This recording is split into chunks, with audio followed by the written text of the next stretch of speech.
County Sheriff Denita R, and welcome to another episode of Behind the Badge. With me is Captain Charles Stowers. We're going to talk about SWAT, or the Special Weapons and Tactics Team. Good afternoon. Good afternoon, Sheriff. Thank you for being here. Well, So, can you tell me what SWAT is? What is your mission? What is your function? well, the primary mission of SWAT is to safely and tactically resolve critical incidents that may or may not include things like active shooters, uh, critical incidents, barricaded subjects, armed subjects, incidents where traditional law enforcement may need assistance in resolving that particular call for service, things like that. So, can you tell me how SWAT came about? Well, in 1967, SWAT was established with the Milwaukee County Sheriff's Office. Okay. Long time ago. Special weapons and tactics is really what we try to achieve with our training, with our recruitment, with our retention. It's always about trying to be specialized enough to where we can assist other law enforcement entities in their mission. So, because it's special weapons and tactics, I'm assuming there's some specific training that you have to go through? Yes, ma'am. Training, we do 16 hours. It's between 16 and 24 hours per month, and that's year-round mandatory training for those that are not on vacation or whatnot. They attend training twice a month, sometimes 3 days a month, and they're consecutive days. And in training, we do relevant and repetitious training on team movement, on tactics, on less lethal capabilities, on chemical agents, on we do inventory of our vehicles to make sure that all the weapons and everything that a person has assigned to them is operational and deployable at a moment's notice. So that's usually what our training entails. So, how many members are on the team? Technicians, we have approximately 30 members that divides into 3 teams of 10. Each team has 1 team leader and 2 assistant team leaders. But the entire SWAT team also encompasses EOD, explosive ordnance team, which some call bomb unit. Mhm. We have negotiators. There's 9 of those. They also have a team leader and assistant team leader. We have TIMS, which is Tactical Emergency Medical Services. We partner with Wauwatosa Fire. They assist us with providing 2 members for every call we go in of firefighters or paramedics. We have support services and the commanders. There's a commander, an assistant commander, and then we have a director of operations. And on SWAT, our motto is there's no rank on SWAT. So we try to put the highest qualified individuals in spots. Say, for instance, I'm a captain, but my commander in the team, I'm acting commander now. He's the overall commander. He's a lieutenant. So the rank on SWAT, even as the technicians go, everybody has a voice. If they see something that's a problem, we need to fix. They tell them, they communicate up the chain of command, and we resolve that issue. Everybody has a voice. So that's our internal model that we use. Is this a full-time team or is it part-time? No, ma'am. This is a part-time team. Members on the team have other responsibilities and job duties throughout the sheriff's office, all across all 3 shifts. So there's no, that's the answer. Okay. So, what about how are you deployed? Well, there's a couple different types of way of deployment. So sometimes it's a request. Another agency wants a search warrant performed. Other ways is notification of a critical incident within the county, and we're needed to assist with that incident. So deployment starts with the request or notification of incident. We then we have this mass notification process. It goes to every member of SWAT gets this phone call, text message, email, and a voicemail if it goes to voicemail. And it's a brief message that provides them with a location, type of incident. The location also tells you the safe route in if it's an incident where there's a hot and cold zone. We give them the safe route to get to that destination. And then also it provides what equipment we need them to bring. If a command post is needed, somebody has to bring it. If there's a equipment van, they need to bring that to that scene. So that's all provided in that initial message. You mentioned equipment. What type of equipment do you normally have? Well, our primary piece of equipment is what we take on every call, if especially when it's high risk, is the Bearcat. And that's the Bearcat is an armored rescue vehicle that we use to assist with all of our calls for service regarding SWAT. Each agency member has issued to them and assigned to them their pistol and a tactical rifle.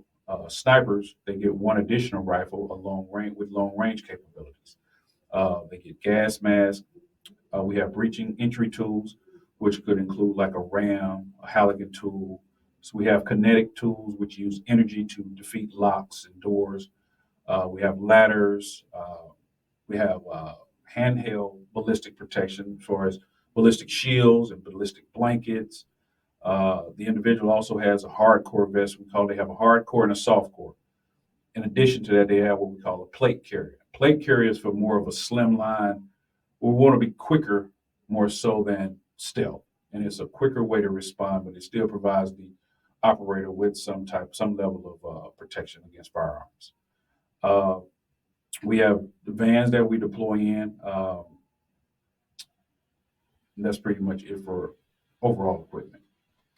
So let's talk about the selection process. How do you go about selecting someone to be on the SWAT team? Well, we've had to change it over the years from when I got on.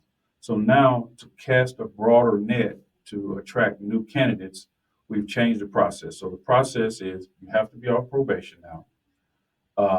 You can't have any open professional standards division cases open at the time of application.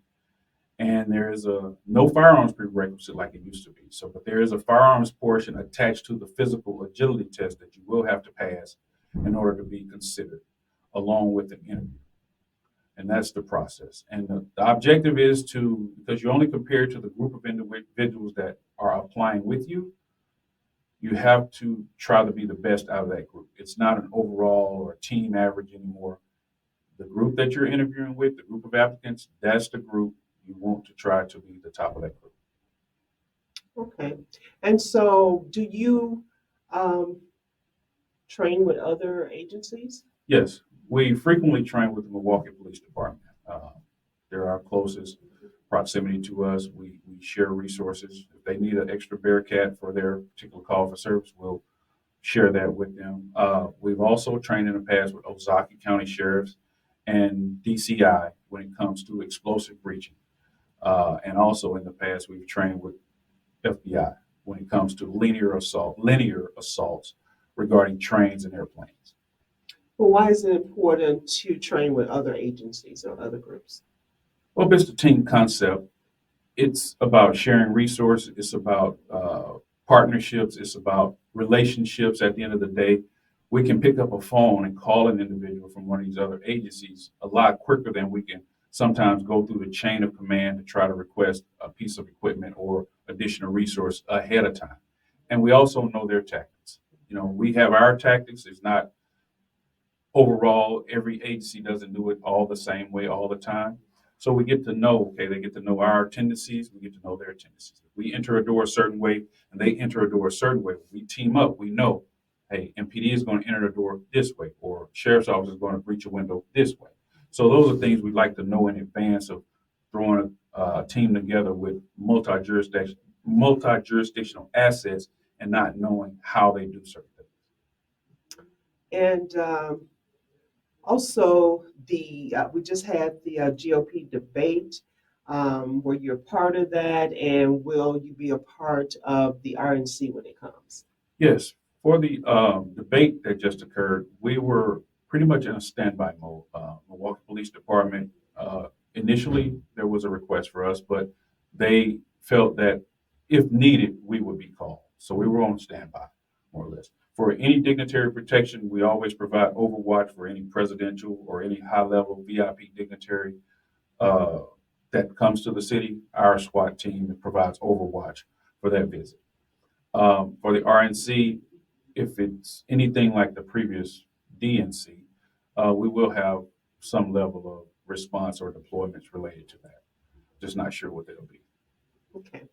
I know that you're also part of the alert group for mutual aid. Tell me about that. Well, alert is aligned law enforcement response team, and that's put on through Wisconsin's Office of Emergency Management and to some level Homeland Security. So there is 9 different teams throughout Wisconsin, 6 dive teams and 5 bomb teams. And we all coordinate resources if needed to help each other's region out. With that, we get assistance with funded training such as leadership and command training, explosive recognition training. Uh, we get, the national standards are presented to us at certain conferences, and other uh, organizations talk to us about legal updates when it comes to what's the national standard for SWAT and the typical responses that go along with that. So oftentimes you are mixed up with the mobile response team or MERT. What is the Right. difference between your function and their function? Well, one of the primary differences is when SWAT arrives, we're both are show of force at some level.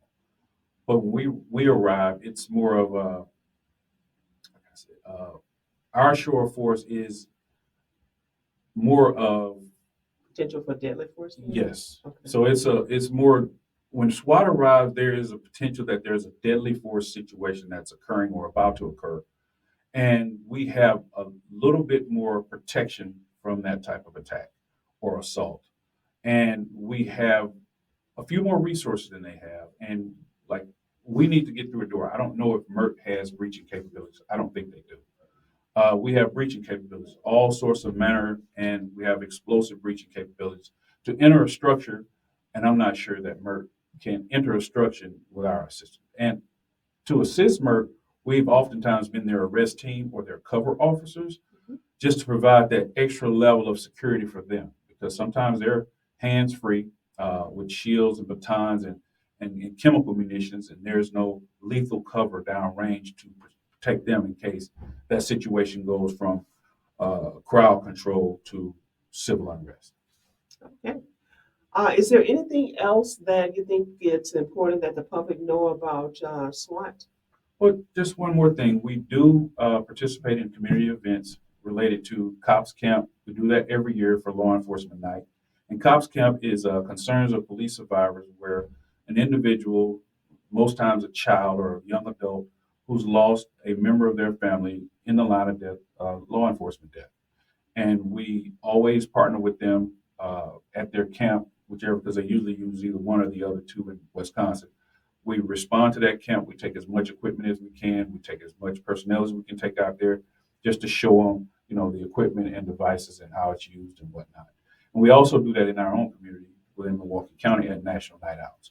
We take equipment, a couple technicians, we display it, we give presentations, demos, let people walk around and touch stuff that they normally won't get that opportunity to do. So Another question. I know that you're broken down into different teams and you talked about, or different assignments and you talked about them. We often hear about the hostage negotiator. What will a hostage negotiator do? well, the hostage crisis negotiators, as we call them, they got their dual role as well. They assist us with communication. They assist us on a scene if we're doing a search warrant. There's small children around.